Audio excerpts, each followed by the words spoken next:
Hello everyone and welcome to this video going over more secret creatures, mutations, and Trebhum colors in the Eternal Cylinder beta. So there is a way to glitch the game allowing you to explore areas without worrying about the cylinder coming to kill you, which Kiji Wiggy figured out how to do.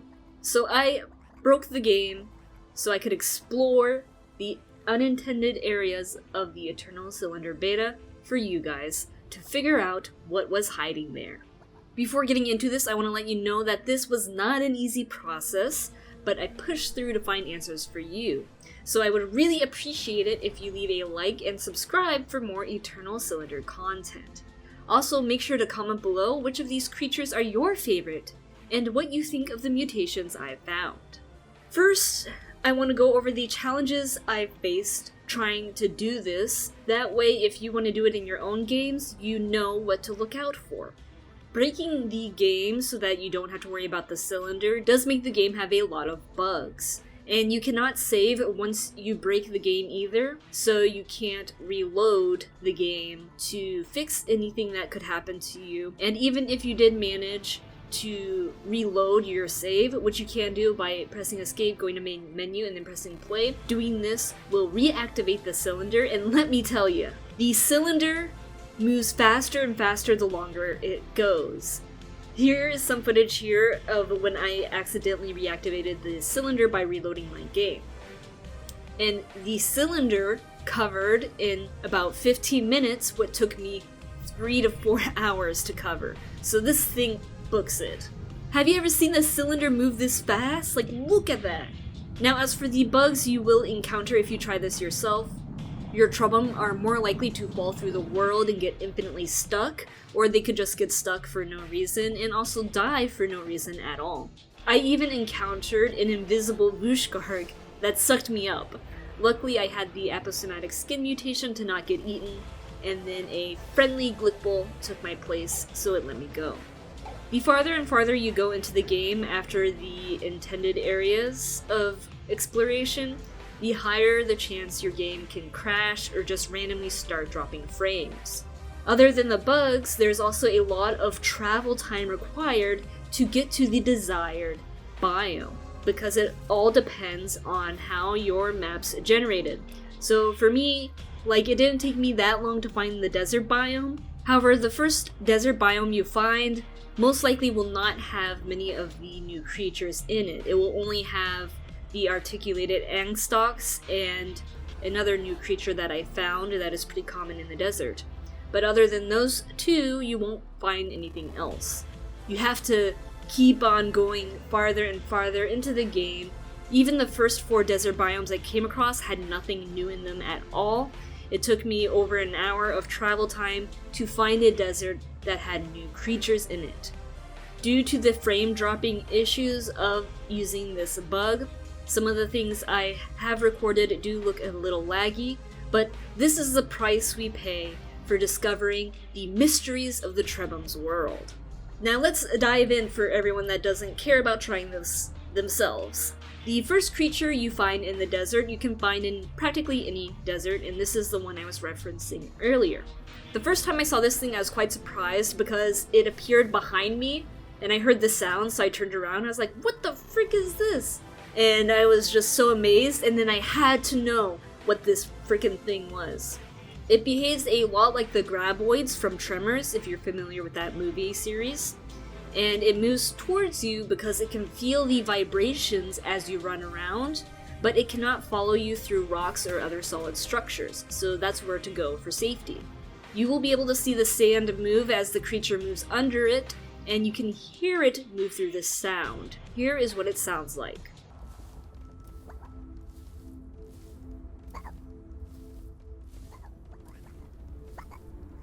After a bunch of experimentation, I finally figured out that this thing is called the Klabarok. This massive predator has the potential to swallow your entire team if your Trebhum are poorly positioned. Just look how massive those jaws are. But I have figured out how the Klabarok behaves. First, it follows you around when it first senses you, and then the tongue/eye thingy comes out of the sand and looks at where you are. Now this is the crucial time you have to bait the Klabberok to open up. Just stand still in one spot while the tongue eye thing is up, and then when it goes back into the sand, book it away from the spot you were standing in. You will then hear the ground rumble and your screen will also shake if you are really close. And then the massive Klabberok shoots up out of the sand and eats anything in the area. You could technically use the Klabberok to kill other creatures if you lure it correctly, but this is definitely tricky to do. Something else I discovered is that you can shoot plants, items, or anything you want into the area that the Klabberok will surface at. The Klabberok will eat it, and then it will shoot out an item that will go high in the sky and then fall down to the ground. Do your best to try and suck it up as it falls to the ground, and you will find that it is a Klabberok pearl. You know that item that when you break it gives the microbiotal colony, which when eaten gives the plated body mutation. So now you know where all those Klabberok pearls you found came from. This next creature does not have a compendium entry, probably because this is just a alternative variation of something that already exists, and that is the desert version of the Tongal Grop. You are all familiar with the Tongal Grop, so now you have to get ready for the desert Tongal Grop. Like I said, there's no compendium entry for the variant, and it looks and behaves exactly the same as the one you're used to. Its skin is just a slightly different color. Regardless, I wanted to show you guys this interesting creature, which I did get a desert Tongal Grop to fight a Savana Tongal Grop, and the Savana won. Now, I don't know if this is because the desert one was in a previous fight or something, but that is the outcome of that fight. And if you're wondering what it dropped, well, it just dropped the standard acid pump. It wasn't anything special. The next creature I came across in my desert journeys was a small one that skittered across the sand and looks a lot like a crab. In fact, it is a type of crab. It is the tetra crab. And you just find this anywhere in the desert, just walking around. Capturing a crab and eating it gives the quadruped leg mutation, which allows the Trebhum to run much faster. And these 4 legs look pretty crazy and can make for a lot of unique looking Trebhum. I think my favorite one is the wheel body with the quadruped legs. Like, look at that, so goofy. It was nice to find a docile creature in the desert. But our next animal here is not docile at all. It is an aggressive predator, and it is the Onogrosh. Now, this is just the desert version of the Tripobosh. And even the compendium entry says it is a relative of the Tripobosh. So, the Onogrosh behaves exactly the same as the Tripobosh does. The only differences between these two are the way they look. As you can tell here, the Onogrosh has this bright pattern, only has one snout, is featherless, and is equipped with some fearsome tusks for killing their prey. They are just as dumb as the Tripobosh though, so you can easily get away from them. This next creature is one a lot of you have been referencing and talking about in the comments of my other videos, and it is the Desert Trebhum. They can be found just randomly around the desert. Sometimes they are in groups, and you can walk up to them and they will happily join your group regardless of leadership level, so that's a bonus, right? Then, once you become the best of friends and share all your happy memories, it turns out it's an imposter! What the frick is this thing? It just unfolds itself into this crazy giant bug, creepy looking thing. Oh my gosh. It's just the weirdest looking creature. This isn't a Trebhum. What is this? Well, turns out it's called the Trebhum. And the Trebhum, fortunately for you, is not a fan of water. Like the Wicked Witch, it will melt into the sand if you spray it with water from sheer embarrassment, as it failed at infiltrating the Trebhum group and killing you guys. You can also expose imposters by holding down the switch leader button, so you can choose which Trebhum you want to be your leader and scroll over the imposter one and it will show a bunch of question marks. And trying to make a leader will make the imposter reveal themselves. Now the description of the Trebhum says it can grab a Trebhum, but in my interactions with the beast, it just snapped at me. I was being very careful with my interactions though, because I didn't want to lose anyone on my team, since I can't save and reload if something goes wrong. Let me know what you think of this crazy looking creature that unfolds into this bug animal thing. It's just so weird, and how did they even make this thing? After that crazy beast, we have the infant garlic. Now we have already seen the adult version, which is the Great Gar. It's an infant and it's this big. Like, there has to be another stage before this one, right? Hopefully I can find that later, but I don't even know if it's in the game. Now some of my recordings here of the infant garling has laggy frames, and this is just because the farther you go into the forbidden zones, the higher chance of your frames going to crap. But when I stand still, my frames seem to be a bit better, so we can observe these creatures.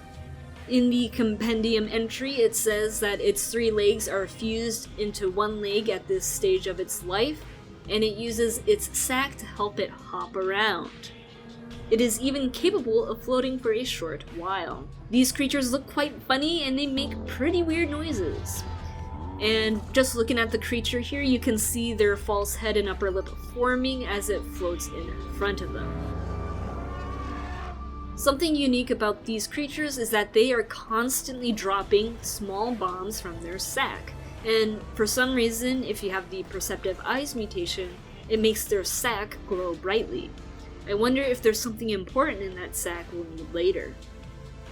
It is quite weird, and I hope we get an explanation for this in the future. Like, why are they dropping these purple eye thingies all the time and then they explode when they hit the ground? Is it only their defense response? But why are they throwing bombs at a bunch of little Trebhum? Like, what's going on? Let me know why you think these drop bombs all the time, because I certainly don't know why, except for as a defense mechanism.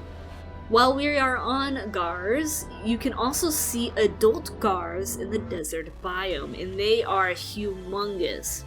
Here is one I found walking around, and it drops bombs too. So I don't know what this is all about. Like, why does an adult need to drop bombs? The Great Gar also doesn't care about anything in its way, so it will break any objects in its path, including rocks or structures, and any Trebhum as well. So watch out for those mighty feet. Since I didn't have it before, here is the compendium entry for the Great Gar, for those who are interested. This next thing is not a creature, it is a thing, and it is another agent of the cylinder, and this one is very threatening. Far more threatening than the cleansers and the witnesses that we saw before. Exonerators just fall from the sky randomly near you to ruin your peaceful life. Like, I'm just walking in the desert and one just randomly lands near me. And it's like, now I have to worry about this thing trying to steal my mutations from me. It's so annoying and also quite scary, because the sound of their impact is extremely loud and sudden, so it can give you quite the jump scare if you're not prepared for it. Exonerators move really fast because they are practically cars, but they are bad at turning and getting around bumpy terrain, so you have to exploit those weaknesses if you are against one. Exonerators have a powerful yellow light that they flash, but it only flashes on one side of their body, so you can make sure to try and stay away from it as much as possible. And this light is more threatening than any other light you've seen before, because this intense light takes away multiple mutations off Trebhum at a time. I have super laggy footage here of one flash destroying all my mutations in a single blink of an eye. Like they just had all 4 mutations removed from them, with just one flash of light. So this is definitely going to be quite a pain in the future. Exonerators are very cruel agents indeed as well, because they kill any wildlife they encounter. I saw one of these exonerators kill an infant garling. Like, who does that? I guess it's not a who, it's an it, right? And it just wants to destroy everything. When an exonerator is nearby, you will hear this unique music play.